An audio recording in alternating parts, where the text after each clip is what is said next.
je bénis Dieu pour ce merveilleux couple qui font un excellent travail. Et comme je le disais le premier jour, des gens comme ça sont des dons de l'Éternel, des dons que Dieu nous donne. Il faut savoir les conserver, il faut savoir les honorer, et il faut savoir leur faire du bien, il faut savoir réjouir leur cœur. Suis-je en train de parler à quelqu'un? Et j'aimerais ce matin que quelqu'un puisse m'aider à apprécier le couple Mbengela ce matin. Ah, j'aurais été à ta place, j'allais faire mieux que ça. Il s'agit d'honorer l'ange que Dieu a établi dans cette église. Le berger que Dieu a établi dans cette maison. Il s'agit d'honorer le père de la maison. Est-ce que tu peux m'aider à les apprécier mieux que ça?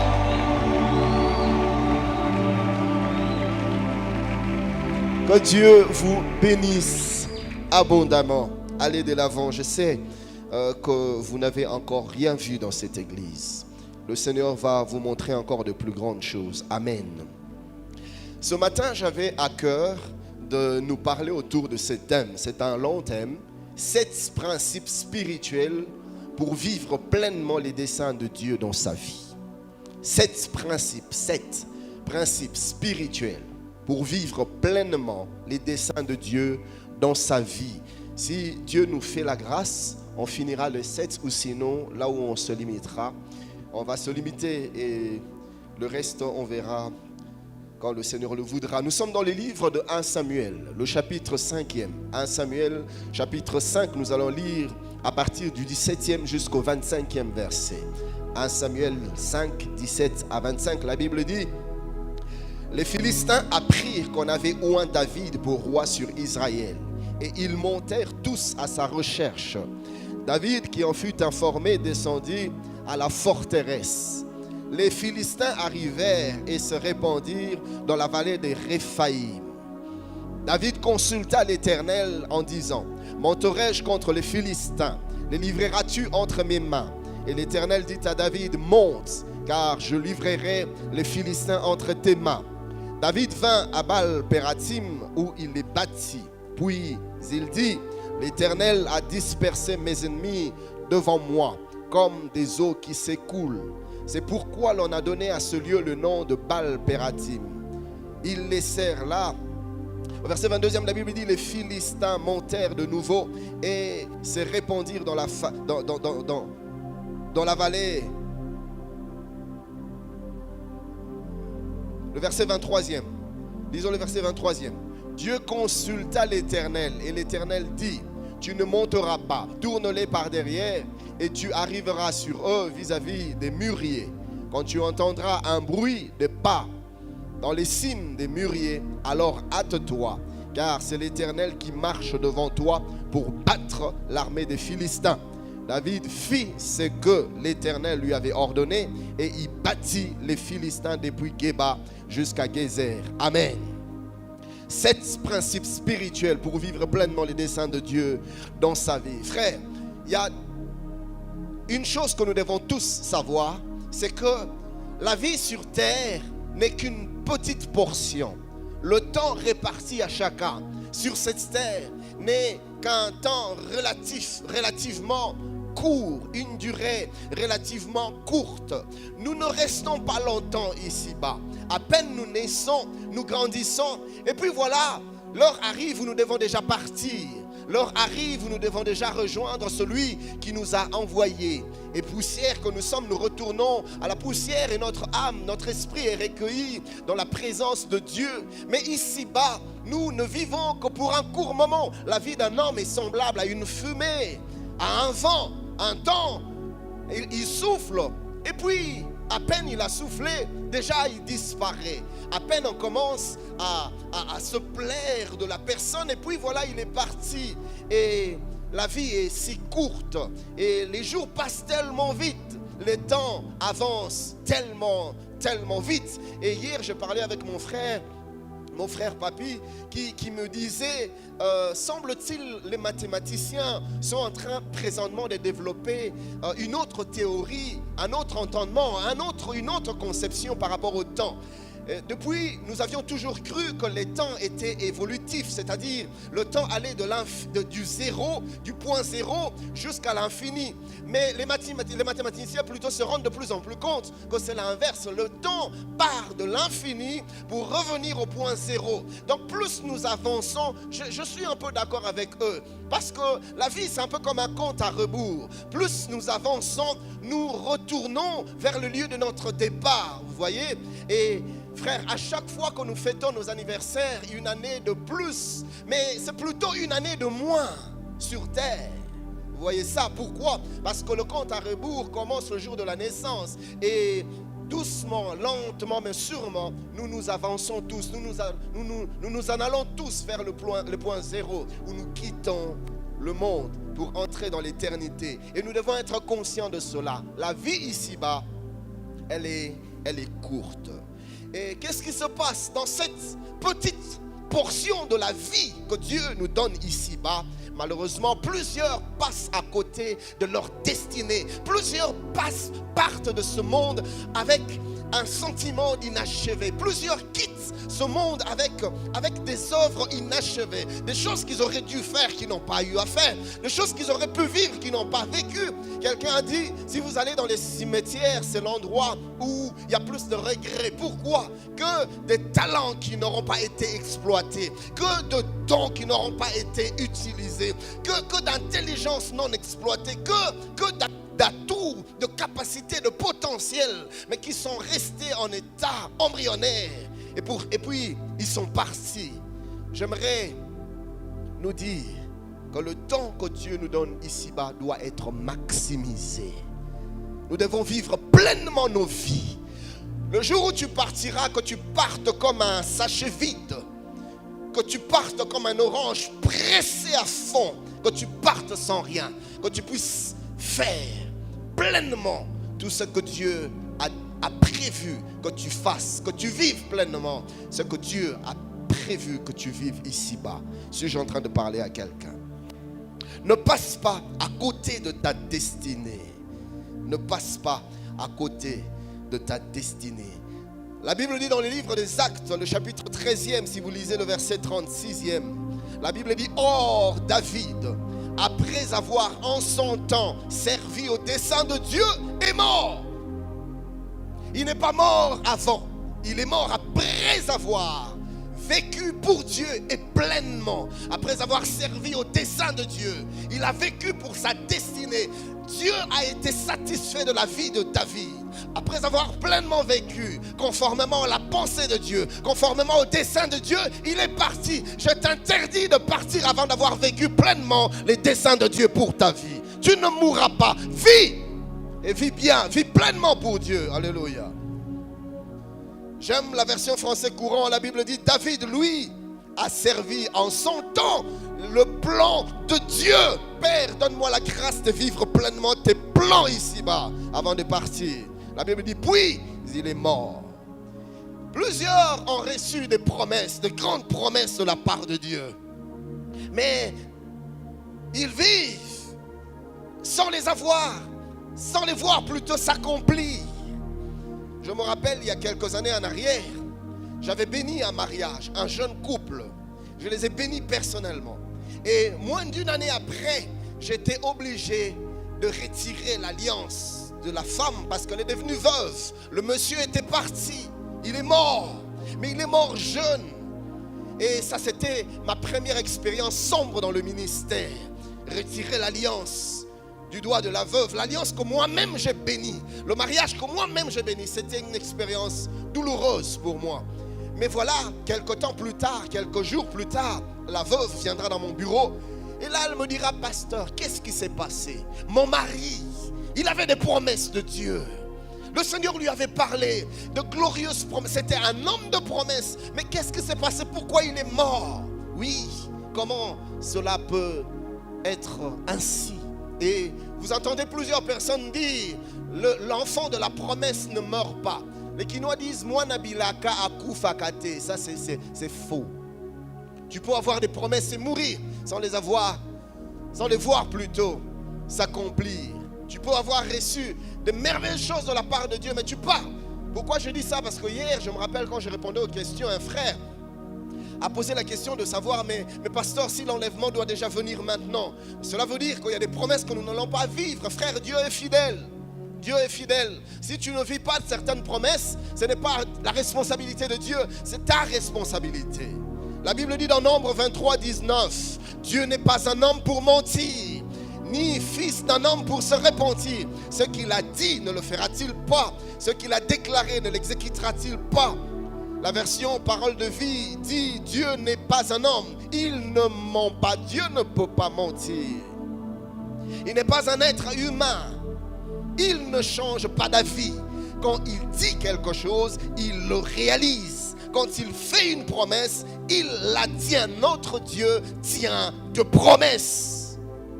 Il les accomplit. Et vous savez, chers bien-aimés, les plans de Dieu pour nous sont glorieux. Les plans de Dieu pour nous sont merveilleux. J'aime quand, dans le livre de Jérémie 29, 11, il dit... je connais moi, je connais les projets que j'ai formés sur toi. J'aimerais nous dire ce matin, Dieu a des projets pour chacun de nous. Il n'y a pas une vie sans projet de Dieu. Personne sur cette terre ayant connu Jésus-Christ ne peut vivre sans que Dieu ait conçu pour lui des projets tels que tu es là. Dieu a à cœur un certain nombre de projets pour ta vie. Il y a un plan que Dieu a établi. Et ce n'est pas pour ton malheur. La Bible dit que c'est pour ton bonheur. Le projet de Dieu, c'est pour ta paix. Le projet de Dieu, ce n'est pas pour que tu pleures. Non, le projet de Dieu, pour que tu aies de l'espérance. Le projet de Dieu, c'est pour que tu vives bien rassasié des jours dans tous les domaines de la vie. Frère, vous savez, le diable, des fois, il nous place dans une certaine théologie où nous commençons à accepter certaines choses comme des fatalités, des choses qui ne marchent pas, des choses qui n'avancent pas, des choses qui n'évoluent pas. Et on les accepte. Et on dit, oh frère, toutes choses concourent bien de ceux qui aiment Dieu. Non. Le Dieu que nous servons nous veut du bien. Dieu ne se plaît pas à nous voir constamment dans les pleurs. Il a dit à son peuple, et mon peuple ne sera plus jamais dans la confusion. Il dit, j'enlèverai l'opprobre de ta vie, j'effacerai la honte de ta jeunesse. Notre Dieu fait ça pour nous, en notre faveur. Suis-je en train de parler à quelqu'un?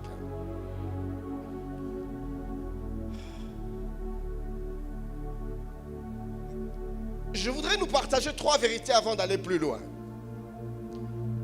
Première vérité, c'est que nous devons savoir que notre Dieu est un Dieu de principes. Vous voyez, notre Dieu fonctionne avec des principes. C'est un Dieu de principes. Par principe ici, nous voulons tout simplement entendre un ensemble de règles, un ensemble de normes qui régissent le fonctionnement de Dieu. Comment est-ce que Dieu opère? Comment est-ce que Dieu agit? Comment est l'œuvre? Comment est-ce que Dieu fonctionne? L'œuvre de Dieu, ça se passe comment? Vous voyez, il est bon de connaître une personne si l'on veut marcher avec elle. La Bible dit que 2 personnes ne peuvent marcher ensemble s'ils ne se conviennent.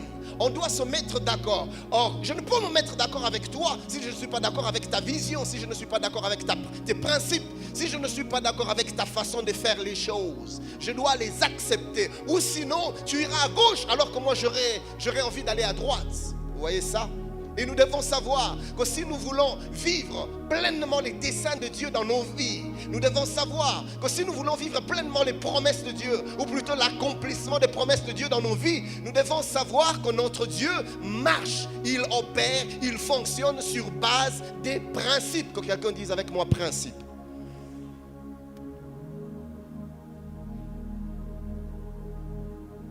La deuxième vérité que nous devons savoir, c'est que Dieu est celui qui établit les principes. Oui, le principe avec lequel il opère, c'est lui-même qui les établit. C'est lui qui fixe les règles du jeu. C'est Dieu qui nous dit comment les choses doivent fonctionner, comment les choses doivent marcher. Ça vient de Dieu, ça ne vient pas de nous. Nous ne choisissons pas nous-mêmes selon nos préférences, comment nous devons faire les choses pour aboutir à un certain résultat. Non, à moins que l'on marche loin de Dieu, à moins que l'on vive par nous-mêmes selon notre propre volonté. Non, si nous voulons vivre pleinement les desseins de Dieu et vivre l'accomplissement des promesses, nous devons savoir, premièrement, Dieu est un Dieu de principes, mais deuxièmement, c'est lui qui les fixe les principes, c'est lui qui les fixe les règles du jeu, c'est lui qui les fixe les normes. Et Dieu est capable d'établir les principes et de les défaire lui-même. Il établit les lois et il est capable de les changer lui-même. Il est Dieu, frère. Nous devons rester souples avec Dieu. C'est lui qui dit une chose et il a le droit de dire son contraire. Suis-je en train de parler à quelqu'un? Un homme comme Abraham, Dieu lui dit, sacrifie ton fils. Va à Morija, sur l'une des montagnes que je te montrerai. Là, sacrifie ton fils. Abraham arrive sur la montagne. Dieu change d'avis. Dieu lui dit non. Ne sacrifie plus ton fils. Vous voyez, moi j'aurais été à la place d'Abraham, j'allais dire non, ça c'est pas l'esprit de Dieu.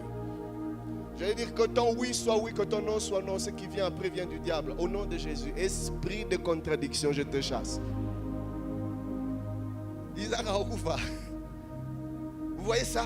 Mais Abraham a été suffisamment sensible pour savoir que Dieu, c'est lui qui établit les règles. Aujourd'hui, il peut me dire oui, demain il me dit non. Pour la même chose.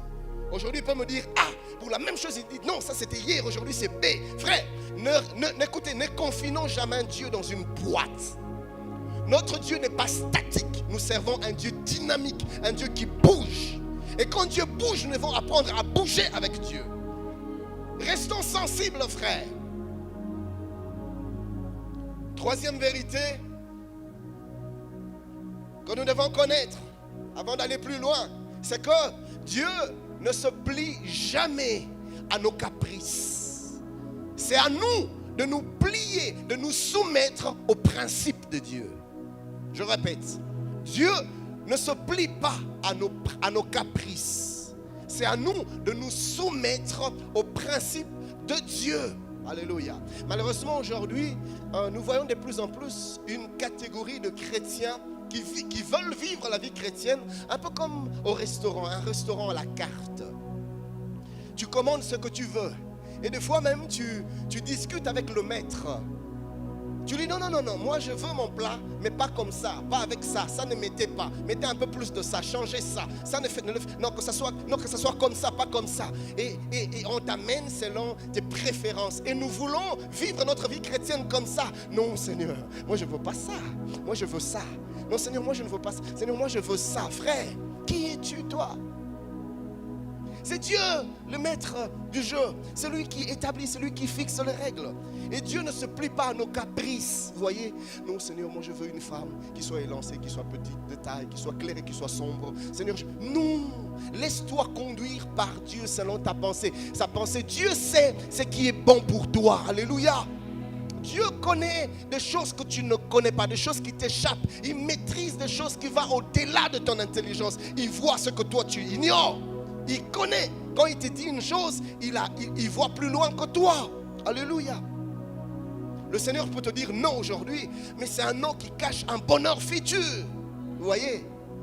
Mais quand tu veux vivre ta vie chrétienne selon tes caprices, selon tes désirs, tes plaisirs, Seigneur, moi je veux seulement ça. Si pas ça, écoute, hey frère, Okotika. Je suis en train de parler à quelqu'un. Donc, Dieu ne se plie pas à nos caprices, c'est à nous de nous soumettre aux principes de Dieu. J'aime ce que la Bible dit, nous sommes dans le livre de Josué, le chapitre 5e. Du 13e au 14e verset, la Bible dit, comme Josué était près de Jéricho, il leva les yeux et regarda. Voici un homme se tenait debout devant lui, son épée nue dans la main. Il alla vers lui et lui dit, es-tu de nôtres ou de nos ennemis? Vous voyez,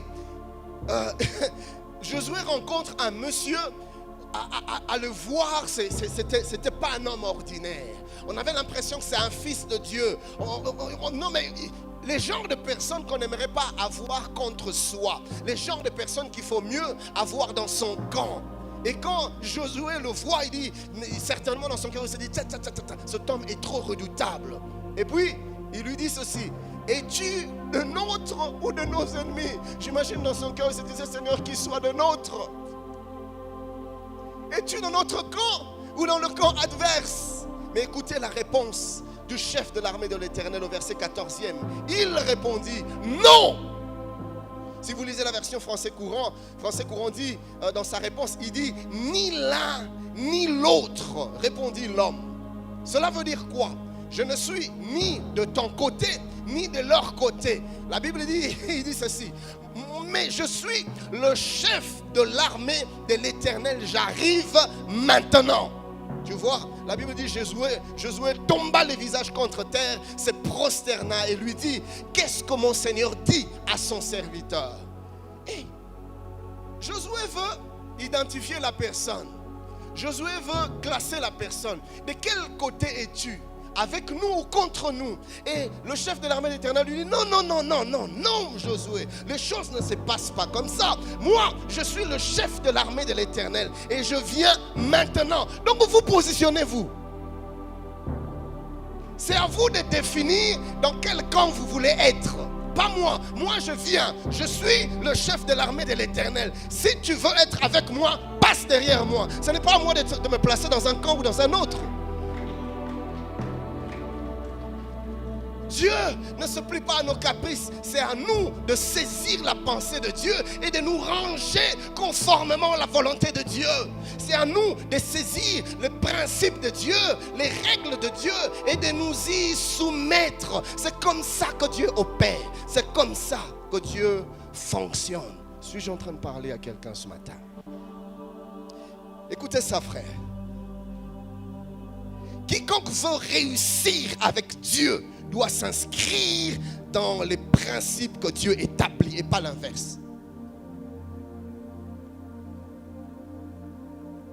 J'aimerais nous parler de 7 principes pour vivre pleinement les desseins de Dieu dans sa vie. Autrement dit, 7 principes pour vivre la volonté de Dieu. Or, la volonté de Dieu, c'est que nous puissions vivre dans la paix, dans la joie. La volonté de Dieu, c'est que nous puissions réussir dans tous les domaines de notre vie. Alors écoutez le premier principe. La volonté de Dieu, c'est que ses promesses s'accomplissent dans nos vies. Écoutez le premier principe. Le premier principe, c'est le principe de la grâce. Dis avec moi, grâce. Oui, le principe de la grâce. Frère, nous devons savoir que dans la vie, aller de l'avant, dans la vie percer, dans la vie réussir plutôt, ne dépend pas d'abord de nous. Ça ne dépend pas premièrement de nos capacités. J'aimerais dire à quelqu'un, ce que tu es, ce n'est pas à cause de tes diplômes, ce n'est pas à cause de ton intelligence, ce n'est pas à cause de ton savoir-faire, ce n'est pas à cause de tes atouts ni tes aptitudes. Non, c'est d'abord une affaire de grâce. C'est quand Dieu choisit de répandre sa faveur sur toi que les portes fermées s'ouvrent. Des fois sans effort.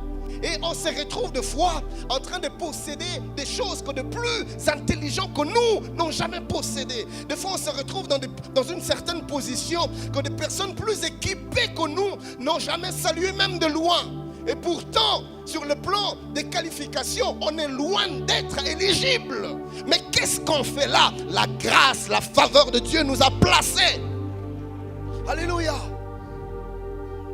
Tu te retrouves à un endroit où tu te demandes toi-même, mais Seigneur, qu'est-ce que je fais ici? Comment suis-je arrivé ici? La grâce m'a transporté, frère. Ce n'est pas tes atouts, ce n'est pas toi, c'est d'abord Dieu, c'est d'abord la grâce de Dieu. Écoutez ce que Dieu dit aux enfants d'Israël. Nous sommes dans Deutéronome 8. Si vous lisez du 12e au 18e verset, Dieu est en train de dire à son peuple, par rapport à la terre promise, il leur dit, lorsque tu mangeras et te rassasieras, lorsque tu bâtiras et habiteras des belles maisons, lorsque tu feras multiplier ton gros et ton menu bétail, s'augmenter ton argent et ton or, et s'accroître tout ce qui est à toi, prends garde que ton corps ne s'enfle et que tu n'oublies l'Éternel, ton Dieu, qui t'a fait sortir du pays d'Égypte, de la maison de la servitude. Verset 15e. qui t'a fait manger dans le désert la manne inconnue à tes pères, verset 17e. Garde-toi de dire en ton cœur, ma force et la puissance de ma main m'ont acquis ces richesses. Dieu dit, garde-toi de le dire. J'irai même plus loin, garde-toi même de les penser. Garde-toi de le dire, que c'est ma force qui m'ont acquis ces richesses, que c'est mes capacités, c'est mes diplômes. Oh, vous savez, moi j'ai des atouts, moi j'ai mon intelligence, mais j'ai une intelligence légendaire. Frère, ce n'est pas ça. Dieu dit, c'est moi qui te donnera la force d'acquérir toutes ces choses. Là où tu y es par la grâce de Dieu. La bonne main de l'Éternel a été sur toi. Et voilà, les portes se sont ouvertes. Ce n'est pas que tu es plus que les autres. Non, non. C'est tout simplement une affaire de grâce. Il dit au verset 18e, souviens-toi de l'Éternel ton Dieu, car c'est lui qui te donnera de la force pour les acquérir, afin de confirmer, comme il le fait aujourd'hui, son alliance qu'il a jurée à tes pères. C'est une affaire de grâce. C'est Dieu qui le fera. Suis-je en train de parler à quelqu'un ce matin? J'aime l'apôtre Paul quand il parle aux Romains, dans le chapitre 9 de son épître aux Romains, du 11e au 16e verset, il dit, car, quoique les enfants ne fussent pas encore nés, et qu'ils n'eussent fait ni bien ni mal, afin que le dessein d'élection de Dieu subsistât sans dépendre des œuvres, et par la seule volonté de celui qui appelle, il fut dit à Rebecca, l'aîné sera assujetti au plus jeune. Qu'est-ce que l'aîné a fait pour être assujetti, pour être sous la domination du plus jeune? Qu'est-ce qu'il a fait, dites-moi? Et qu'est-ce que le plus jeune a fait pour mériter ça? Ils étaient encore dans le ventre, la Bible dit, ils n'avaient fait ni bien ni mal. Qu'est-ce qui a fait que l'un soit qualifié et l'autre non? Selon qu'il est écrit, j'ai aimé Jacob et j'ai haï Ésaü. Que dirons-nous donc? Y a-t-il en Dieu de l'injustice? Loin de là. Car il dit à Moïse, je ferai miséricorde à qui je fais miséricorde et j'aurai compassion de qui j'ai compassion, frère. J'aime le verset 16e. Ainsi donc, cela ne dépend ni de celui qui veut, ni de celui qui court, mais de Dieu qui fait miséricorde, de Dieu qui fait grâce. Je voudrais dire à quelqu'un, tu vas vivre des choses inimaginables dans ta vie, mais sache que c'est la faveur de Dieu dans ta vie. Alléluia. Le sage Ecclésiaste dit dans son chapitre 9e, le verset 11, il dit ceci, j'ai encore vu sous le soleil que la course n'est point aux agiles, ni la guerre aux vaillants, ni le pain aux sages, ni la richesse aux intelligents, ni la faveur aux savants. Non, on peut être agile sans gagner la course. Vous voyez, sans gagner la guerre. On peut être vaillant sans gagner la guerre. On peut être sage sans gagner le pain. On peut être intelligent sans gagner la richesse. Il dit tout dépend de temps et des circonstances. Or notre Dieu, c'est lui le maître des temps et des circonstances. C'est lui qui organise les choses favorablement à notre égard par la vertu de son amour et de sa grâce. J'aimerais que tu regardes deux personnes, que tu leur dises, c'est une affaire de grâce, frère. Sois humble. Dis-lui ce que tu as là, c'est faveur. Vous voyez? Écoutez mes amis, vous savez, nous n'avons pas besoin des fois de nous combattre les uns les autres, parce qu'il nous arrive quand tu vois Dieu bénir tellement ton frère qu'il y a une certaine jalousie qui commence à naître dans ton cœur. Écoutez, ce n'est pas lui. Même même lui-même, quand Dieu était en train de prendre la décision de le bénir, il n'était pas là. J'ai un frère qui dit, il est victime de la bénédiction de Dieu. Il est victime tout simplement. Tu n'as pas besoin de lui faire la guerre, ce n'est pas lui, c'est Dieu. Je suis en train de parler à quelqu'un. Donc, premièrement, Dieu, je voudrais nous dire tout simplement, par ce premier principe, que Dieu n'accomplit pas ses promesses dans nos vies, d'abord à cause de nous. C'est parce qu'il le veut. C'est son amour tout simplement. C'est sa grâce d'abord. Alors restons humbles. Alléluia. Restons simples. J'ai vu des gens, à peine Dieu commence à ouvrir des portes et les épaules commencent à monter. À peine, il était ici, il était humble, pasteur Timothée. Voilà pourquoi, cher bien-aimé, des fois, la bénédiction révèle la vraie nature des gens.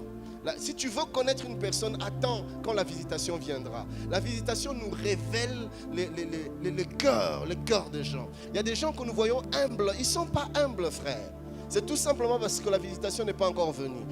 Dès que Dieu va le visiter, il lui donne seulement même une petite voiture là.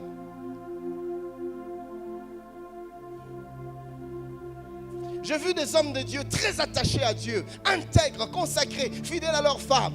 Mais quand le ministère commençait à monter, partout on commençait à parler de lui, on n'a plus reconnu le frère. Le frère humble a changé. Qu'est-ce qui s'est passé? Un peu comme Osias. La Bible dit, quand Osias est devenu grand, son corps s'éleva pour le perdre. Et pourtant, il recherchait l'Éternel et Dieu le faisait prospérer. Mais quand il a eu ces choses, son cœur aussi. Écoutez, que ton cœur ne monte jamais avec tes avoirs. Reste simple, reste humble, frère. Le deuxième principe que j'aimerais nous partager pour vivre pleinement les desseins de Dieu dans nos vies, pour vivre pleinement l'accomplissement des promesses de Dieu dans nos vies, c'est le principe du mandat. Dis avec moi, mandat. Mandat. Alors écoutez cette vérité. Tout homme né de femme vient dans ce monde avec un mandat divin. Tout homme qui est sorti de femme, tout homme qui est né de femme, quand je dis homme avec H majuscule, vient sur terre avec un mandat divin. Par mandat ici, je voudrais parler de vocation. Par mandat, je voudrais parler de l'appel. Par mandat, je voudrais parler de mission. Alors, je ne suis pas en train de parler ici de l'appel au ministère. Non, ça n'a rien à voir avec cela. Je suis tout simplement en train de parler de projet de Dieu qu'il a rattaché à ta vie en te créant. Parce que quand le Seigneur t'envoyait sur terre, frère, la Bible dit que Dieu fait toutes choses pour un but. Le Seigneur ne fait jamais rien pour rien. Dieu ne crée pas pour rien. Il crée toujours pour répondre à un besoin. Alors écoutez, donc cela nous pousse à dire que ton existence a été précédée par ton essence. Ça c'est le philosophe qui dit ça. Les philosophes disent l'essence précède l'existence. Pourquoi ils disent ça? L'essence ici, je parle du but de la vie. Le mandat de la vie. Ça précède ton existence. Je vais m'expliquer. Dieu t'a créé à quel moment? Dieu t'a créé au moment où il s'est rendu compte qu'il y avait un vide qui devait être comblé. Oui, Dieu t'a créé au moment où il s'est rendu compte qu'il y avait un besoin qui devait être assouvi. Et c'est en ce moment-là que Dieu t'envoie dans le monde, conformément ou proportionnellement aux besoins. Voilà pourquoi, frère, tout ce que tu es est proportionnel aux besoins. Et quand Dieu était en train de te créer, Dieu était en train de te créer en jetant un regard, un coup d'œil sur la mission, le mandat de ta vie. Je vais expliquer. Vous voyez cette bouteille? Si j'ai été créé pour soulever cette bouteille, la déplacer de là jusque là, c'était un besoin dans le cœur de Dieu. Cette bouteille doit être déplacée. Mais qui me déplacera cette bouteille? Oh, qui me déplacera cette bouteille? Et puis Dieu se dit, il faut que je crée quelqu'un pour accomplir cette mission. Et le Seigneur commence à regarder à la bouteille. Qu'est-ce que la personne doit avoir pour que la bouteille soit déplacée? Dieu se dit, la personne doit avoir des yeux. Dieu te donne des yeux. Pourquoi? Pour voir la bouteille. Donc les yeux ont été créés conformément à la mission. Quelqu'un est en train de me comprendre. Dieu me dit, mais la personne doit se déplacer vers la bouteille. Or, pour qu'il se déplace, je dois lui donner les jambes. Donc Dieu a placé des jambes, pas pour que tu te prennes pour le nombril du monde. Et que par ta démarche, que tout le monde voit quand tu... Non, c'est pas pour ça. Tout ce que Dieu te donne, c'est pour que tu vives pleinement les desseins de Dieu ici-bas. Suis-je en train de parler à quelqu'un? Alors Dieu te donne des jambes et il se rend compte, certes il a des yeux, il a des jambes, mais en avançant, il aura besoin des bras pour saisir la bouteille. Et il te place des bras, tu vois. Et même quand il te place des bras, Dieu se dit, mais il a besoin d'une certaine force. Par rapport au poids de la bouteille, il a besoin d'une certaine force. Et Dieu te dote de la capacité physique nécessaire pour qu'au moment venu, que tu soulèves la bouteille sans problème. Ce qui fait qu'une autre personne qui n'est pas venu ici-bas pour déplacer la bouteille, quand il s'efforce à le faire, il ne pourra pas le soulever parce qu'en lui, il n'y a pas la force nécessaire par rapport à la mission. Je ne sais pas si quelqu'un est en train de me suivre. Donc, autrement dit, tout ce que tu es, tout ce que tu as est proportionnel au dessein de Dieu. Autrement dit, au mandat de Dieu. Autrement dit, à la mission de Dieu que tu dois accomplir ici-bas. Suis-je en train de parler à quelqu'un? Le temps que tu as, c'est pour la mission. L'intelligence que tu as, c'est pour la mission. La beauté que tu as, c'est pour la mission. L'intelligence, tout ce que tu as, les atouts, les capacités, tout, même les faiblesses que tu as. Oui, Dieu a tout créé en toi à dessein, par rapport, proportionnellement au mandat qu'il a rattaché à ta vie. Donc, il y a eu d'abord le besoin, et le besoin a poussé Dieu à te créer. Alors, j'aimerais te dire ce matin que tu existes parce que tu dois répondre à un besoin. Dis avec moi, mandat. Pourquoi c'est important de le découvrir? Premièrement, parce que tu ne peux pas avancer avec Dieu. Tu ne peux pas percer avec Dieu aussi longtemps que tu ne fais pas ce que Dieu te demande de faire. J'ai vu des gens faire de la musique. Il va à l'INA, à l'Institut National d'Art, pour faire la musique. Mais Dieu ne t'a jamais appelé à ça. Dieu ne t'a jamais créé pour faire la musique. Je veux bien, tu peux le faire comme une distraction, mais n'en fais pas le but de ta vie. Pourquoi? Parce que, écoutez, le Seigneur ne t'a pas donné l'onction nécessaire dans la musique. Parce que même l'onction, est-ce que vous savez qu'il y a une onction pour tout? Il y a une onction pour tout. Il y a une onction pour le mariage. Il y a une onction pour la médecine. Il y a une onction pour le barreau. Il y a une onction pour tout, tout, tout. Alors Dieu te oint proportionnellement au mandat. Si Dieu t'a appelé à être pasteur, sur toi il reposera l'onction de la prédication. Mais si Dieu t'a appelé pour que tu sois architecte, sur toi il déposera l'onction de l'architecture. C'est pour ça que nous avons plusieurs architectes qui n'arrivent pas à percer. Pourquoi? Parce que l'onction de leur destinée ne les accompagne pas dans le domaine dans lequel ils sont partis se fourvoyer. Autrement dit, tu es en train de perdre le temps. Voilà pourquoi tu vas fournir beaucoup trop d'efforts. Et tu vas traiter Dieu d'infidèle. Seigneur, tu as dit je serai la tête et non la queue. Non, j'ai dit ça, mais pas dans l'architecture. Tu sens. Si tu as envie d'acclamer le Seigneur, acclame.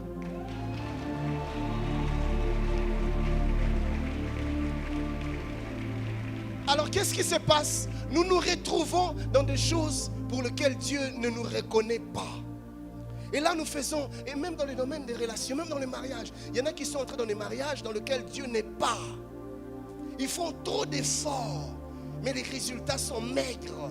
Tu travailles dans un domaine, parce que l'autre a percé dans les business, et tu te lances aussi dans les business, mais lui il en a reçu l'onction. Tu es en train de perdre de l'argent, ce n'est pas les sorciers, ce n'est pas les démons. Tu vas chasser, tu vas lier, tu vas ligoter, pas des résultats. Tu vas même mitrailler, hein, Maman Totsi. Oui, j'ai vu un frère, on m'a parlé d'un frère, lors d'une prière d'autorité, il a dit, les démons, attendez, je vais prendre ma mitraillette. Il prend la mitraillette. Il dit, maintenant, soyez prêts, je vais tirer. Et à un moment donné, il dit, maintenant, je vais prendre ma grenade. Je prends ma grenade. Je la prête, je lance. Yemoka bombani. Bouh! Mon ami, tu vas faire tout ça, tu ne verras pas de résultats. Voilà pourquoi, frère, il y a des jeunes qui sont sans impact. Tu jeûnes 3 jours, rien ne se passe. Tu augmentes 7 jours, rien ne se passe. Tu augmentes 21 jours, rien ne se passe. Tu augmentes 40 jours, rien ne se passe. Le problème, ce n'est pas dans les jeûnes. Le problème, c'est une question de mandat. C'est une affaire de mandat. Suis-je en train de parler à quelqu'un? Dieu n'exauce pas une prière dans laquelle il ne se reconnaît pas. Vous voyez? Dieu, avant qu'il réponde à une prière, la prière doit être conforme à sa volonté. Or, sa volonté, c'est le mandat qu'il a rattaché à ta vie. Donc, aussi longtemps que tu pries en dehors des attentes de Dieu dans ta vie, frère, tu prieras beaucoup, mais pas de résultats. Et tu traiteras Dieu d'infidèle. On m'a dit que Dieu exauçait les prières. Et pourtant, depuis le temps que je prie, frère, es-tu dans la pensée de Dieu pour toi? Dis avec moi, mandat. Et vous savez, chers bien-aimés, en parlant du mandat ici, des fois le piège, c'est de croire qu'un homme ne peut avoir qu'un mandat dans sa vie. Donc si tu es appelé à ça, c'est fini, tu ne peux pas faire autre chose. Non, c'est faux. Il y a des gens qui peuvent avoir beaucoup de mandats, plusieurs mandats. Dieu t'appelle à ça, mais il t'appelle aussi à ça. J'ai vu des gens, Dieu l'a appelé au ministère, mais il appelle aussi au séculier, il appelle aussi dans le business, dans les affaires. Il y a des gens qui sont comme ça. Il y a des gens, Dieu l'a doté de capacités extraordinaires dans les arts. Lui, quand il prend la guitare, un peu comme Lionel, quand il prend la guitare, il joue. Quand il prend le clavier, il joue. Il est doté de plusieurs aptitudes comme ça. Mais tu le vois aussi dans les mathématiques, très fort en mathématiques. Tu le vois aussi dans le management, très fort en management. Tu le vois aussi dans la coupe et couture, très fort en coupe et couture, tu vois. Il y a des gens qui ont beaucoup de talents comme ça. Il faut savoir les fructifier, il faut savoir les développer. Le piège, c'est de se dire, Seigneur, moi je suis appelé à ça, je ne ferai que ça. C'est un piège. Parce que tous les autres domaines vont chômer et le dernier jour, le Seigneur te demandera de compte. Oui, nous avons parlé des récompenses, des couronnes. Dieu nous récompensera par rapport à la fidélité dans les talents, les dons, les aptitudes, les mandats qu'il nous a donnés. Je t'ai donné ça, qu'est-ce que tu en as fait? J'ai placé en toi ça, qu'est-ce que tu en as fait? Suis-je en train de parler à quelqu'un? Le mandat. Alors écoutez, une deuxième chose que nous devons connaître. Dieu n'enverra sa provision que là où il t'envoie, jamais ailleurs. Jamais. Dieu n'enverra sa provision que dans le mandat qu'il t'a accordé, jamais ailleurs. Écoutez Josué 1, du 1er au 5e verset, c'est que la Bible déclare. Nous sommes dans Josué, le chapitre 1er, du 1er au 5e verset. La Bible dit, après la mort de Josué, serviteur de l'Éternel, l'Éternel dit à Josué, fils de Nun, serviteur de Moïse, Moïse, mon serviteur, est mort. Maintenant, lève-toi, passe ce Jourdain, merci, toi et tout ce peuple, pour entrer dans le pays que je donne aux enfants d'Israël. Vous voyez, ça c'est le mandat. Dieu lui dit, le mandat conduit le peuple dans la terre promise. Mais écoutez les versets 3e, les conséquences du mandat, la provision du mandat. Tout lieu que foulera la plante de votre pied, je vous le donne, comme je l'ai dit à Moïse. Vous voyez, vous aurez pour territoire depuis le désert et ainsi de suite. Et au verset 5e, il lui dit, nul ne tiendra devant toi tant que tu vivras. Je serai avec toi comme j'étais avec Moïse. Je ne te délaisserai point, je ne t'abandonnerai point. Mais les promesses que Dieu est en train de faire à Josué et à son peuple, ce n'est pas pour n'importe où. Ce n'est pas pour n'importe quel mandat. Il dit, Josué, pendant que tu seras en train de conduire le peuple selon ma volonté pour toi, je serai avec toi, je ne t'abandonnerai pas. Nul ne tiendra devant toi tant que tu vivras. Tu vois? Les enfants d'Israël auraient pu fouler le sol de l'Égypte. Dieu n'allait jamais les leur donner. Et pourtant, il dit, toute terre que foulera les plants de tes pieds.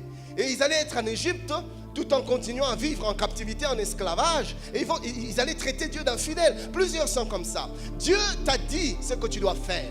Ou Dieu attend que tu fasses une certaine chose. Tu ne le fais pas. Et pourtant, tu as des promesses. Mais ces promesses, c'est par rapport à ce que tu as demandé, à ce qu'il t'a demandé de faire.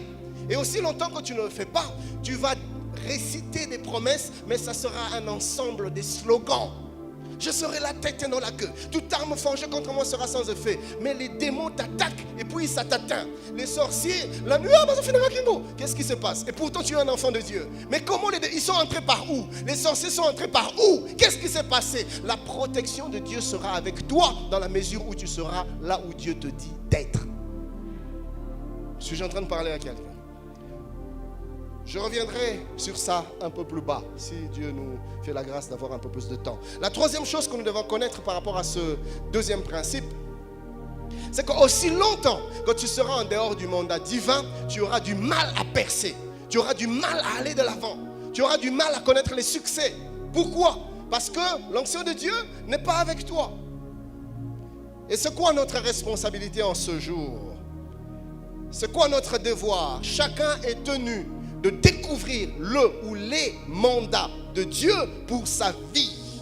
Qu'est-ce que Dieu veut de moi? Qu'est-ce que Dieu veut de mon ministère? Et cela peut aller même dans les plus petits détails, même par rapport à l'éducation des enfants. Oui, même par rapport à la manière d'éduquer, à la manière d'élever les enfants, même par rapport aux écoles qu'il faut choisir pour les enfants. Ça doit être proportionnel au mandat.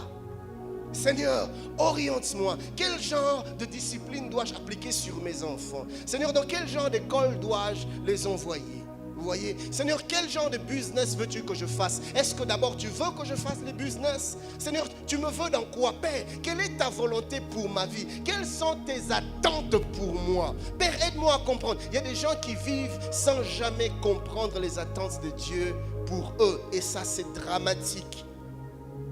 Le danger, c'est que tu te retrouves emporté, ballotté à tout vent. Les gens commencent à aller en Chine. Hey, tu de Chine. Mikolo Chine société. Dubaï. Hey, ok Dubaï. Dubaï, Nigeria. Ah, ok Nigeria. Mozambique, Mikolo Sofuta. Ah, ok. Donc tu es ballotté parce que tu ne sais pas ce que Dieu veut de toi. Mais ces jours-ci, j'ai comme l'impression que c'est le ministère. Pasteur, je sens que je l'appelle au ministère. Tu te retrouves dans tout et dans n'importe quoi. Tout ce qu'on vient te proposer, tu prends. Tout ça, tout ça. Pourquoi? Parce que tu ne sais pas, tu ne connais pas ce que Dieu attend de toi, frère. Tu seras très versatile, très instable. Tu vas manquer de détermination, tu vas manquer de persévérance. Parce que dès l'instant que tu verras des obstacles, tu dis, tu n'as changé. Et pourtant, les obstacles n'ont jamais voulu dire que Dieu n'est pas avec toi dans ce que tu fais. Il donne Canaan aux enfants d'Israël, mais il leur dit à Canaan, vous serez obligés de vous battre. Parce qu'il faudra chasser les Essiens, les Phérésiens, les Girgasiens, les Jébusiens, les Amoréens, les Cananéens. Tous ces peuples-là, ils occupent le territoire. Mais Seigneur, pourquoi tu ne me donnes pas quelque chose de simple? Oui, des fois c'est à toi, mais il faudra que tu te battes. Et donc les obstacles dans la vie vont venir. Tu peux être dans ton mandat. Ce n'est pas pour autant que tu ne verras pas des obstacles. Ah, pasteur, non! Si c'est ce que Dieu t'a dit, persévère. La victoire est certaine. Suis-je en train de parler à quelqu'un ce matin? Dis avec moi, mandat. Le troisième principe, c'est le principe du temps, du lieu et de la méthode. Dis avec moi, temps, lieu, méthode. Oui, c'est le principe du temps, du lieu et de la méthode. Écoutez cette vérité. Bien que notre Dieu soit capable de tout, notre Dieu n'agit pas partout. Bien que notre Dieu soit capable de tout, notre Dieu n'agit pas n'importe quand. Bien que notre Dieu soit capable de tout, notre Dieu n'agit pas n'importe comment. Il y a ces trois choses qui vont ensemble. Le temps de Dieu, le lieu de Dieu et la méthode de Dieu. Rapidement, je vais commencer par le temps. Quand je parle de temps, ici, je vois la saison. La saison de la réalisation des promesses. La saison de l'accomplissement des promesses. La saison de la visitation. Christ pleure sur Jérusalem, parce que Jérusalem ne connaît pas le temps de la visitation. Plusieurs passent à côté parce qu'ils ne savent pas saisir la saison de la visitation. Écoutez, chers bien-aimés, vous savez que j'aime quand la Bible dit la nature elle-même, la nature ne vous enseigne-t-elle pas? Même la nature nous enseigne. Tu peux avoir des grains de semences, mais tu ne pourras pas les semer à n'importe quelle saison. Non. Il y a des semences qui répondent à une saison particulière, à un climat particulier. Tu le sèmes en dehors de la saison, la semence meurt sans germer. Mais tu la sèmes dans sa saison, la semence meurt et revient à la vie, germe. Et c'est une belle plante qui sort et qui porte de fruits. Pourquoi? Parce que l'on a respecté tout simplement le principe de la saison, frère. Prends les grains de pommes. Viens avec à Kinshasa, frère. Tu pourras arroser comme tu veux, mettre des engrais chimiques, tout ce que tu veux, ça ne produira pas. Pourquoi? Parce que l'environnement, les conditions de la saison ne sont pas réunies. Mais prends les mêmes grains. Tu vas traiter les grains de tout ce que tu veux. Le problème, ce n'est pas les grains. Le problème, c'est la saison. Prends les mêmes grains, va les planter plutôt dans un climat favorable. Ça pousse et pourtant c'est les mêmes grains. Qu'est-ce qui se passe? Le principe de la saison, frère. Il y a des choses que Dieu ne fera pas maintenant. Il fera plus tard. Que tu montes, que tu descendes, il ne le fera pas maintenant, frère. J'ai mon petit garçon qui va avoir 2 ans. Il peut pleurer parce qu'il veut jouer avec un couteau. Je ne le lui permettrai jamais. Pourquoi? Parce que je sais que ce n'est pas encore la saison. Si je le lui laisse, ça le tue. Dieu connaît des choses dont nous avons besoin pour cette saison-ci. Écoutez, des fois nous mangeons des fruits qui ne sont pas mûrs. Et ça nous crée des maladies, des problèmes. Et nous revenons encore à Dieu, Seigneur, guéris-moi. Mais tu as mangé une chose en dehors de sa saison. Dans quelle saison es-tu? Voilà pourquoi, frère, c'était tellement capital que si vous lisez la Bible, vous allez vous rendre compte que parmi les enfants d'Israël, il y avait une tribu que l'on appelait les fils d'Issachar. Les fils d'Issachar ils avaient l'intelligence des saisons. Et pour savoir ce que Israël devait faire. On ne fait pas tout n'importe quand. Même Israël, quand il est dans les déserts, Dieu ne dit pas à Israël de construire un temple. Non, Dieu dit construisez un tabernacle, une tente, la tente d'assignation. Pourquoi? Parce que la saison dans laquelle vous êtes, vous ne pouvez pas vous établir dans les déserts. Si vous construisez un temple en béton, vous serez obligé de vous établir. Or, ce n'est pas la saison de l'établissement, vous êtes dans la saison de la traversée. Ici, faites une tente. Même si c'est pour moi, faites une tente. Et quand il se retrouve dans la terre promise, à Jérusalem, là, il dit à Salomon, maintenant, c'est le temps de construire le temple, parce que c'est votre lieu d'établissement. C'est la saison de l'établissement, vous voyez? Le même Dieu, il te dit une chose aujourd'hui, demain son contraire. C'est où le problème? C'est le principe de la saison. Si je suis en train de parler à quelqu'un, il y a des choses que tu dois faire maintenant, pas plus tard. Si tu le fais plus tard, tu passeras à côté. Ou plutôt, tu ne vas pas jouir au maximum. Voilà pourquoi, frère, il y a des moments où tu sens quelque chose bouillonner en toi. Fais-le. N'attends pas. Tu sens que tu n'as plus de repos. Tu as comme l'impression que ton cœur va sortir. Fais, c'est la saison. Mais il y a aussi des choses, tu sens comme un pincement. À chaque fois que tu veux essayer, frère, laisse. Si tu le fais maintenant, tu n'en mangeras pas les fruits comme Dieu le veut dans sa volonté pour toi. Vous savez, chers bien-aimés, des fois dans la vie, il y a des virages comme ça qu'il faut savoir prendre au bon moment. Un virage, si tu le prends trop tôt, c'est la catastrophe. Si tu le prends trop tard aussi, c'est la catastrophe. Il faut prendre le virage au moment qu'il faut. Je me rappelle moi-même, avant que je me lance à full-time dans le ministère, j'étais dans le séculier. Je travaillais dans un bon organisme. J'ai gagné un petit bon salaire. Un petit bon. Mais ce qui se passait, frère, à un moment donné, je commençais à sentir un malaise, mais je me sentais plus bien. Et puis à un moment donné, j'avais comme l'impression que j'étais en train de vouloir vivre la vie d'une autre personne. Je ne me retrouvais plus, je n'avais plus d'épanouissement, je n'avais plus aucune réalisation personnelle. J'avais comme constamment comme le goût d'inachevé. Et là, je compris que c'était le moment pour moi d'arrêter de partir. J'ai fait mes clics et mes claques. J'ai écrit la lettre de ma démission. Je suis allé en parler à ma femme. Ma femme, à l'époque, elle n'était pas encore prête pour le ministère. Elle me dit non. Et puis je me suis dit, bon, écoute, maintenant tu fais le choix entre ta femme et Dieu. Toi décide. Qu'est-ce que j'ai fait? J'ai dit, bon, j'ai fait comme Abraham. Je ne dis pas à ma femme. Je suis allé déposer ma démission calmement. Quand je viens lui dire, chérie, la démission, c'est déjà fait. Et c'est là que j'ai retrouvé ma paix. Frère, j'ai vu des choses extraordinaires. J'ai gagné un petit bon salaire. Quand j'ai laissé, je me suis donné dans le ministère, je commençais à gagner un petit moins bon salaire que ce que j'avais avant. Mais ce qui est bizarre, c'est qu'avec tous, moi je travaillais, ma femme travaillait, avec tout ce qu'on gagnait, pasteur, on était incapable de nouer les deux bouts du mois. Chaque mois. Et des fois, malgré que nous deux nous travaillions, des fois, comment il va stratège? Aux heures de manger, on s'est dit, bon, on va aller visiter qui? Mais quand j'ai saisi le temps, frère, j'ai gagné moins que ce que j'ai gagné avant. Mais Dieu nous couvrait de manière extraordinaire. Vous voyez? Fais ce que Dieu te dit de faire, c'est le moment. Mais si ce n'est pas encore le temps, frère, attends, sinon tu vas te cogner contre le mur. Voilà pourquoi, frère, nous devons rester au pied de Dieu. Seigneur, s'il te plaît, donne-moi le discernement, que je sache dans quelle saison je suis.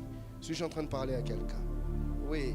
Pareil par rapport à l'accomplissement des promesses. Des fois, ça peut donner l'impression de trop traîner. Non, il y a une saison. C'est que Habakkuk dit dans Habakkuk 2:3, car c'est une prophétie dont le temps est déjà fixé. Elle marche vers son terme et elle ne mentira pas. Si elle tarde, attends-la, car elle s'accomplira certainement. Alléluia.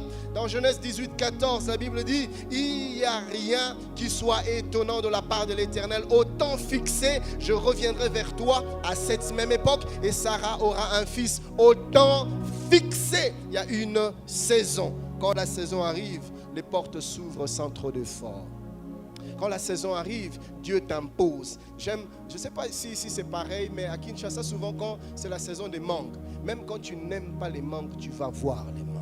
Même quand tu ne veux pas les voir, sur les avenues, les mouches vont te rappeler que c'est la saison des mangues. Vous voyez? Donc, à la saison des mangues, nous subissons tous les mangues. C'est comme ça que Dieu fait. Donc, dans ta saison, nous tous là, on va te subir. Même si nous ne t'aimons pas, nous allons te subir. Parce que Dieu va t'imposer. Amen. Suis-je en train de parler à quelqu'un? J'ai parlé du temps, j'ai parlé du lieu. Oui, j'ai toujours cru qu'il y a un lieu spécifique pour chacun de nous. Vous savez, chers bien-aimés, il y a plusieurs personnes qui sont en train de transpirer ici à Lubumbashi, tout simplement parce que Dieu n'est plus avec vous ici. Oui, tu es en train de faire trop d'efforts. Tu ne comprends pas, on t'a chassé de ce travail. Et depuis le temps, tu cries, j'ai l'honneur, tu écris, j'ai l'honneur. Et on n'arrête pas de te dire, nous avons le regret, j'ai l'honneur, nous avons le regret. Le problème, c'est que Dieu t'attend ailleurs. Peut-être que tu dois aller t'établir en Zambie. Peut-être que tu dois aller t'établir à Kasumbalesa. Peut-être que tu dois rentrer à Kin. Peut-être, je ne sais pas, mais si tu n'es pas dans ton lieu, Dieu ne sera pas avec toi. Vous voyez, chers bien-aimés, les apôtres se retrouvent dans la barque. À un moment donné, la tempête souffle, le vent souffle, la barque est sur le point de chavirer. Et c'est là qu'ils se disent, non, Jésus est avec nous. Et ils réveillent Jésus. Quand Jésus se réveille, il calme, il fait taire la tempête. La grâce qu'ils avaient eue, c'était qu'ils sont entrés dans une barque dans laquelle Christ était. Alors imaginez maintenant qu'ils se soient retrouvés dans une autre barque où Christ n'était pas. Qui allait calmer la tempête? C'est exactement ce qui se passe. Donc avant d'aller quelque part, rassure-toi que Dieu y est. Est-ce que Dieu m'y attend? Si Dieu est là et qu'il est là pour moi, parce que Dieu peut être là mais il n'est pas là pour moi, il est là pour quelqu'un d'autre. Pour lui, à Lubumbashi, les choses avancent, Dieu bénit. Mais pour moi, tout est corsé. Pourquoi? Parce que ce n'est pas ma barque. Et Dieu n'y est pas. Suis-je en train de parler à quelqu'un? La troisième chose dans ce principe, c'est la méthode. Vous savez, chers bien-aimés, dans ce texte que nous venions de lire au début, de 2 Samuel 5, 22, vous allez voir une chose, les Philistins montent pour attaquer David. David ne se précipite pas pour aller combattre. J'aime ça. Seigneur, donne-moi le cœur de David. Donne-nous le cœur de David. David sait que je n'ai pas les bonnes stratégies. C'est Dieu qui a les bonnes méthodes. Il consulte l'Éternel. Seigneur, est-ce que je dois monter contre ce peuple? Est-ce que je dois combattre? Est-ce que c'est ma bataille? Et Dieu lui dit, David, vas-y, monte contre eux, je te donnerai la victoire. Et David monte, il se bat, et Dieu lui donne effectivement la victoire. Mais lisez un peu plus bas, la Bible déclare que les mêmes Philistins, ce n'est pas un autre peuple. Les mêmes Philistins remontent encore lui faire la guerre. Et David, la Bible dit que David consulta l'Éternel. Il aurait pu se dire, non mais je connais les Philistins, je les ai déjà battus une fois, je pourrais les battre encore une deuxième fois, j'ai l'expérience. Non, mais la Bible déclare, David n'a pas regardé à son histoire, à son passé, ni à son expérience, ni à son savoir-faire. Non, bien que c'était un peuple qu'il avait déjà battu, il dit non. Je consulte encore Dieu. Heureusement pour lui, parce que Dieu lui a dit, David, au sali bien de Moutuni. Dieu lui dit, ne monte pas, mais contourne-les par derrière. Et même là, quand tu auras contourné, tiens-toi sous les cimes, sous les mûriers et attends. Attends le temps. Dieu lui dit, quand tu entendras les pas, les bruits des pas dans les cimes, c'est-à-dire au bout des mûriers, quand tu entendras les bruits des pas, alors sache que je suis avec toi, vas-y. Donc tu peux être, vous voyez, tu peux être même dans ton lieu mais ne pas être dans son temps. Ou tu peux être dans ton temps mais pas être dans ton lieu. Tu vois, il faut que le tout s'accorde. Et quand même tu es dans toutes ces choses, encore tu dois comprendre les méthodes de Dieu, les stratégies de Dieu. Dieu a dit cette fois-ci tu dois contourner. David a contourné et il a eu la victoire. Des fois vous savez chers bien-aimés, le problème c'est que nous nous croyons plus sages que Dieu. Nous pensons que nous savons, que nous connaissons. Même si c'est dans un domaine que tu maîtrises, même si c'est une histoire que tu as déjà gérée, frère, consulte toujours le Seigneur. Dieu te dira maintenant, pas comme ça, va comme ça. Suis-je en train de parler à quelqu'un? Faute de temps, je ne pourrai pas parler de tous les principes, ou plutôt je peux même en parler, mais en y allant très rapidement. Le quatrième principe, c'est le principe du travail. Dis avec moi travail. Il n'y a pas de percée sans travail. Et le travail dont je suis en train de parler, c'est dans tous les domaines. Le travail dans les études, le travail dans le ministère, le travail dans le séculier, le travail dans tous les domaines, dans tous les secteurs de la vie. Surtout nous à l'église. Je ne sais pas ici, mais à Kinshasa, il y a comme une culture. Je crois que cette culture est venue de l'enfer. Où la spiritualité nous a rendus paresseux. Où les étudiants viennent à l'église, passer leur journée à la permanence, depuis le matin jusqu'au soir. Et demain, il a cours. Il n'a pas le temps de réviser ce cours. Et il veut être à la tête. Seigneur, nous serons la tête de la kéroubre à Babakash. Frère, Okopela Benza, n'a parlé en langue Mozopela, n'a parlé en langue, mais deuxième session, n'a parlé en langue, mais refusé. En parlant, on te refuse en parlant en langue. Vous comprenez ça? Frère, notre Dieu est le Dieu du travail. Il a institutionnalisé, il a institué, je voulais dire, le travail. Notre Dieu aime le travail. La paresse n'est pas dans le vocabulaire de Dieu. La Bible dit un peu de sommeil, un peu de paresse, un peu de croiser les bras, un peu de laisser aller la rôdeur, la pauvreté, la disette te surprendra comme un rôdeur. Et c'est le mal qu'il y a dans l'église. Nous sommes devenus des paresseux. Nous voulons que la manne tombe du ciel. Non! Écoutez, la Bible dit, le jour où Israël est entré dans la terre promise, la manne s'est arrêtée de tomber. Pourquoi? Parce que dans la terre promise, on doit cultiver, on doit faire le champ, on doit faire, élever les animaux. Dans le désert, ce n'était pas un lieu d'établissement, c'était une traversée. Et là-bas, vous n'avez pas le temps de planter, de faire le champ. Ce n'était pas possible. Et Dieu envoyait la manne, Dieu envoyait les cailles. Mais dans la terre promise, les cailles ne vont plus venir. La manne ne tombera plus du ciel. Il faut travailler, il faut cultiver la terre. Suis-je en train de parler à quelqu'un? Et aujourd'hui, nous voulons vivre comme dans les déserts, que la manne tombe. Non, frère, tu dois travailler. Qu'est-ce que tu fais dans la vie? Vous savez, la Bible dit, je bénirai les fruits de tes mains. Des fois, nous prions, Seigneur, bénis-moi, bénis-moi. Mais ce que nous oublions, c'est que la bénédiction fonctionne comme la pluie. L'argent, ce n'est pas ça la bénédiction. Les matériels, ce n'est pas la bénédiction. La bénédiction, c'est quoi? En fait, la bénédiction, c'est une faveur, ou plutôt une atmosphère spirituelle que Dieu répand dans ta vie, qui rend tout autour de toi propice et favorable. Tu as sur toi. Mais il faut que tu fasses quelque chose pour que la bénédiction le fructifie. Dieu dit, je bénirai le fruit de tes mains. Quand Dieu vient, la bénédiction vient. Ce n'est pas que Dieu ne t'a pas béni. Dieu t'a déjà béni. Mais entre tes mains, la bénédiction ne trouve rien. Comme la pluie, quand la bénédiction tombe, elle a besoin de trouver une semence en terre qui a été plantée. La pluie ne fait pas de miracles. La pluie ne fait que faire germer la semence qui a été préalablement plantée. Vous savez, chers bien-aimés, en Israël, même quand Dieu parlait de la promesse de la restauration d'Israël, dans Joël, il leur a dit, je vous donnerai la pluie de la première saison et la pluie de l'arrière-saison. La pluie de la première saison, quand elle tombait, elle rendait le sol meuble, malléable, cultivable, pour qu'Israël cultive et sème la semence. Et la pluie de la dernière saison, de l'arrière-saison, venait pour arroser la terre et sortir les semences qui ont été plantées. Donc, Dieu peut envoyer la pluie, mais si tu ne saisis pas que maintenant c'est la saison de mettre les semences en terre, frère, la pluie tombera dans ta vie, la bénédiction tombera. On va faire des déclarations, tu seras béni, mais tu ne verras rien sortir de terre. Pourquoi? Parce que tu n'as rien semé. Que fais-tu pour que Dieu le fructifie? Montre-moi tes mains. Qu'y a-t-il dans tes mains? Quelle est l'activité que tu fais?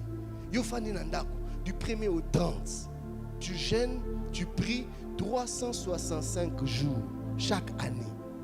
Seigneur, j'attends la bénédiction. Frère, tu es un distrait. Tu dois descendre de tes nuages. Sur cette terre des hommes, on bosse. Même les gens qui sont au ministère, pasteur, il est appelé au ministère, mais il n'a pas le temps d'étudier la Bible, il n'a pas le temps de recherche, il n'a pas le temps à la lecture, il consulte pas les ouvrages, il n'étudie pas, il fait rien. Et il vient sur la chair, Saint-Esprit, inspire-moi. Il ouvre la Bible, malheureusement, ça tombe dans la généalogie. Abraham engendra Isaac, Isaac engendra Jacob, Jacob engendra... Si quand on a comme une souka, et toi, qui engendras-tu?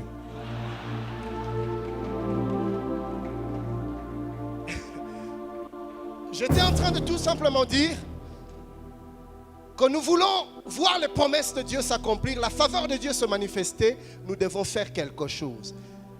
Parce qu'il n'y a pas de travail, oui. Peut-être que Dieu veut que tu crées toi-même ton propre travail, ta propre entreprise. Écoutez, ne minimise rien du tout. Moi, j'ai toujours dit aux bien-aimés, même les papiers mouchoirs, frère, va vendre les papiers mouchoirs. Dieu va les bénir. Quand le serviteur d'Élie a vu le petit nuage, il dit, je vois qu'un petit nuage. Mais l'homme de Dieu savait que c'est dans ce petit nuage plutôt, que se cachait une grande pluie. Ne méprise rien. La Bible dit, ne méprisez pas les faibles commencements. Il y a tellement de choses à faire. Ici à Lubumbashi, j'ai vu tellement de poussières. Quelle opportunité. Il y a des petits dans des coins de rue qui ne font rien. Tu les rassembles. Au salé, il y a une boîte, il y a un cirage. Il y a un cirage petit. Par jour, il y a 2000 francs. Donc ça là, ceux qui cirage, ceux qui cartonnent, cirage.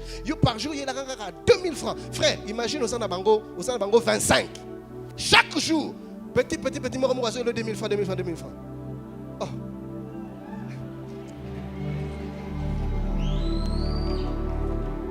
Des fois, nous ne comprenons pas. Seigneur, bénis-moi, Seigneur, bénis-moi, Seigneur, bénis-moi. Le Seigneur te donne des idées. Seigneur, bénis-moi. Le Seigneur te donne des idées. Mais tu prends ces idées, tu dors avec et tu les oublies. Les idées que Dieu te donne, c'est ça ta bénédiction. Mets-les en œuvre et tu verras la faveur de Dieu dans ta vie. Suis-je en train de parler à quelqu'un? Rapidement, le cinquième principe, c'est le principe des relations. Les principes des relations, les principes des alliances. Vous savez, cher bien-aimé, Dieu, s'il veut te bénir, s'il veut te visiter, Dieu passera par des hommes. Amen. Mais le problème avec nous, c'est que souvent, nous ne savons pas soigner les relations avec les hommes. La personne que Dieu est censé utiliser pour te visiter, mais c'est un blocage. Écoutez, lisez avec moi Marc 5, Marc 2 plutôt, du 1er au 5e verset. La Bible dit quelques jours après, Jésus revint à Capernaum. On apprit qu'il était à la maison et il s'assembla un si grand nombre de personnes que l'espace devant la porte ne pouvait plus les contenir. Il leur annonçait la parole. Des gens vinrent à lui amenant un paralytique porté par 4 hommes. Comme ils ne pouvaient l'aborder à cause de la foule, ils découvrirent le toit de la maison où il était et ils descendirent par cette ouverture le lit sur lequel le paralytique était couché. Jésus, voyant leur foi, il dit au paralytique, mon enfant, tes péchés sont pardonnés. Vous voyez ce qui se passe ici? Nous avons un homme malade qui ne sait pas se déplacer. Mais l'avantage qu'il avait, il avait de bonnes relations. Il avait des amis. Écoutez, je vais donner une illustration.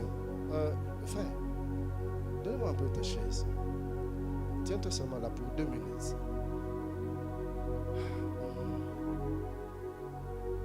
Je peux prendre. Je peux prendre qui? J'ai besoin de quelqu'un qui ne pèse pas beaucoup. Ici, vous mangez trop. Frère, toi seulement viens.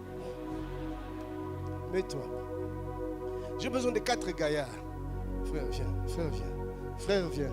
Frère, viens. Frère, tu n'es pas le paralytique. Tu ne seras jamais paralytique. C'est un exemple. C'est une illustration. Sinon, pasteur sans effet, par exemple. Donc, en fait, le paralytique était là, incapable de bouger, incapable de faire quoi que ce soit. Jésus était en train de guérir plusieurs, mais lui, il ne pouvait pas arriver là où Christ était. Pourquoi? Parce qu'il était paralytique. Mais l'atout ou la bénédiction que Dieu lui avait donnée, c'était les relations.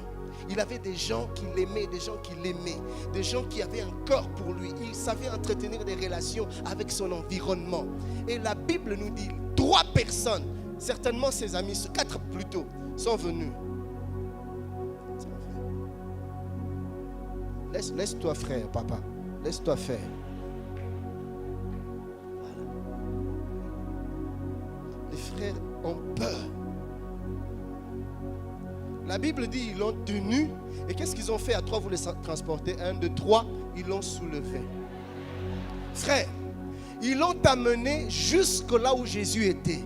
Vous voyez ce que les relations sont capables de faire dans nos vies. Le paralytique qui ne pouvait plus utiliser ses jambes à cause de la puissance du principe des alliances, Dieu lui donne 4 jambes. Il ne savait pas utiliser ses bras. Dieu lui donne 4 bras. Il ne savait pas utiliser ses yeux. Dieu lui donne des yeux en plus. Vous voyez ça? Des yeux en plus. Ou plutôt, oui. Il y en a combien? 8. 8 jambes, 8 bras. Et combien d'yeux? 8 yeux. 8 yeux. 8 yeux. Et ça, c'est ce que les relations font, frère. Toujours la puissance des principes des relations. Là où ils ne pouvaient pas aller, les relations l'ont amené. Frère, les relations vont te propulser. Là où ils ne pouvaient pas entrer, les relations l'ont fait entrer. Les relations vont te faire pénétrer, vont te faire accéder là où tes capacités ne pourront pas le faire. Il a rencontré Christ. Les relations vont t'amener au pied de ta bénédiction. Suis-je en train de parler à quelqu'un? Frère, tu veux percer dans la vie, apprends à soigner des relations.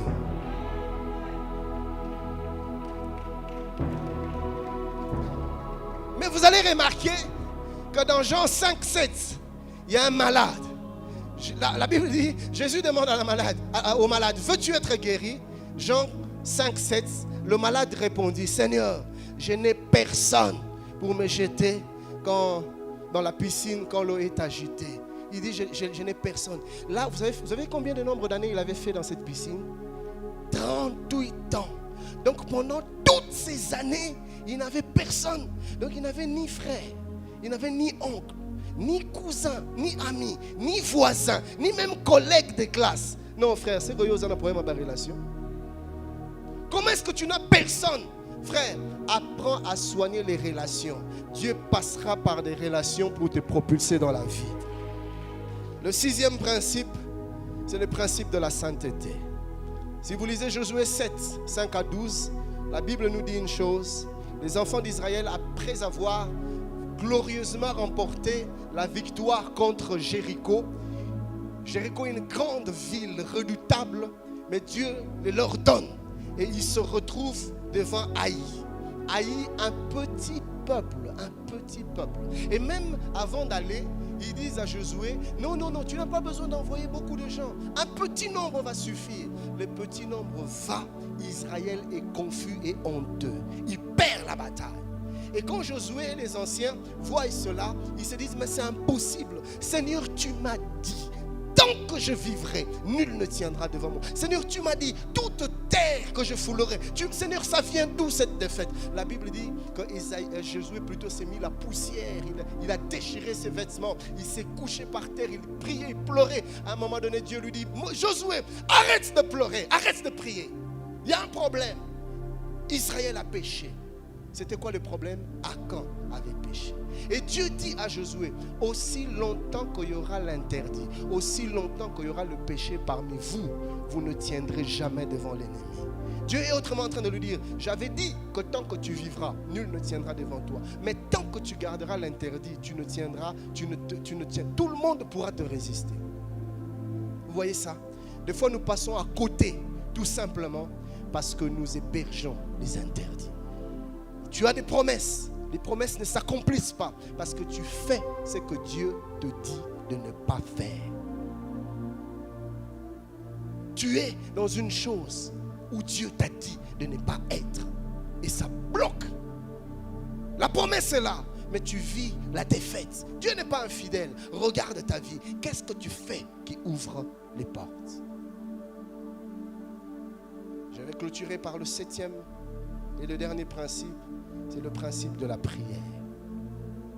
La Bible dit dans Jacques 5, 16 que la prière fervente du juste a une grande efficacité.